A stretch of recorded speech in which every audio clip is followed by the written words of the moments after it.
Good afternoon, everyone. Happy Sunday. Thank you so much for joining me here today. This is your fourth stimulus check update and daily news report. If you're interested in entering my $100 Walmart gift card giveaway, please make sure to watch until the end of this video. Thank you so much, everyone. Nearly 8 million jobless Americans are struggling right now to pay their bills because they've lost their extended unemployment assistance. The cessation of federal benefits will also affect gig workers, caregivers, and independent contractors who traditionally are not eligible to apply for unemployment. This move comes as many states battle the expiration of eviction moratoriums across our nation. But with ongoing labor shortages in the United States, in part due to this ongoing health crisis, experts said it is unlikely that the federal government will extend benefits again, sadly leaving low-income Americans scrambling for other solutions. Expanded unemployment benefits have been a lifeline for millions of Americans. They have helped families across our nation to keep food on the table, keep their kids out of poverty, and also pay their rent. It seems almost unavoidable that losing these benefits is going to make life harder for millions of people. Yes, all crisis unemployment benefits ended on Labor Day. Many unemployed Americans have seen their benefits cut by $300 a week. Since the onset of this crisis, the federal government has delivered more than $800 billion in unemployment benefits. Unemployment checks, originally $600 and then lowered to $300, were enacted last year under the CARES Act by our former president. For the first time, independent contractors and gig workers who had lost income due to the economic downturn received unemployment known as the unemployment assistance. The government also continued to boost unemployment through the federal unemployment compensation. In some states would reduce unemployment insurance, paying on average an additional $334, and in many cases, jobless Americans could collect both. Through the American Rescue Plan that was passed back in March, President Biden extended all of these programs, including the maximum duration from 24 weeks to 53 weeks. In U.S. states with high unemployment rates, people could receive up to 86 weeks of benefits. For the children. On another note, as we see the wildfires in the West, we see them at home. The smoke, it's so devastating. As you see the floods of Ida, the storms of Ida in the South and in the Northeast, Mother Nature is not happy with us in terms of how we recognize what challenges face us. Climate crisis is real. Human behavior has an impact on it. We have public policy proposals that I hope would be bipartisan. However, the fossil fuel industry weighs in very heavily. Some of people on the other side of the aisle, you would think they would have taken the initiative on this, knowing what they do about energy. You would think they would realize that it's going to be a fiduciary responsibility for them to their shareholders, for them to grasp the future.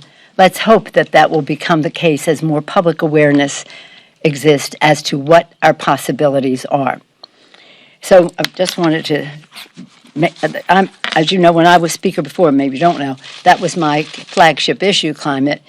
We passed the biggest energy bill in the history of our country, working with President George Bush. The other part of it was two-pronged. The climate part of it we passed in the House, couldn't pass in the Senate. But now we want to move forward with very significant legislation. There are no states that have decided to continue issuing $300 checks beyond the federal deadline. Treasury Secretary Janet Yellen told states that they could earmark $350 billion of funds from the American Rescue Plan to continue paying unemployment benefits locally. But Republicans have argued that extending unemployment assistance was contributing to the ongoing labor shortage across the nation. While the unemployment rate is currently at 5.2%, well under the record high of 14.7% at the height of this crisis amid record layoffs and shelter-in-place orders, many have criticized the slowing speed of economic recovery. The U.S. Department of Labor reported that the economy added a disappointing 235,000 jobs during the month of August, well under the 750,000 jobs economists had predicted and the White House expected. Governors in several states claimed that residents were not taking available job openings because they preferred to collect unemployment instead. The federal minimum wage has remained at $7.25 per hour, which is about $314 a week, a few dollars over what jobless Americans were collecting. Ending unemployment benefits early could have cost local state economies up to $12.3 billion, a report by the U.S. Congress Joint Economic Committee had found. The Center on Budget and Policy Priorities has estimated that each dollar paid in unemployment turns into $1.61 in local spending. Everyone, the key word for this video is keyboard. If you're interested in winning a $100 Walmart gift card, please make sure to comment below this keyword and also like this video to enter next Friday's $100 gift card giveaway. There are some states that have launched programs using funds from the American Rescue Plan to incentivize people for taking a job. The state of Arizona set aside $300 million of federal funds to offer a one-time $2,000 bonus for people who rejoin the workforce with a full-time job. Those who go back to work part-time receive a $1,000 one-time stipend. Workers must also earn less than $25 an hour or the equivalent salary of $52,000 a year. Arizona Governor Doug Ducey's office also announced the state would cover up to 3 months of childcare for returning workers. The state of Montana's Return to Work Bonus Initiative will pay their workers $1,200 who discontinue taking unemployment benefits after completing 4 weeks of work. According to the state's website, workers must be willing to take a job in any industry. And under the state of Oklahoma's program, workers would also receive $1,200 after 6 weeks at a new job. While unemployment has ended, regular unemployment is still available. Each state sets its own guidelines and how it issues unemployment insurance. In many cases, unemployment is available to salaried workers that lose their jobs through no fault of their own. Applicants must meet work and wage requirements, and there is a limit for how many weeks it can be claimed.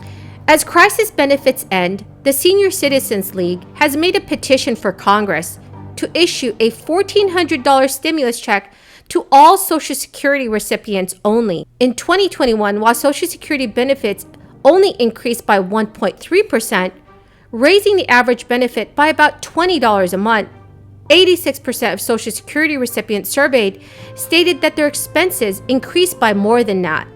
The Senior Citizens League have plans to contact Congress very soon. Thank you so much, everyone, for joining me here this afternoon. Please don't forget to enter my Walmart gift card giveaway, which is scheduled for next Friday. All you have to do is subscribe to my channel, comment below the keyword for this video, and also like this video. Thank you so much, everyone, and have a very blessed Sunday.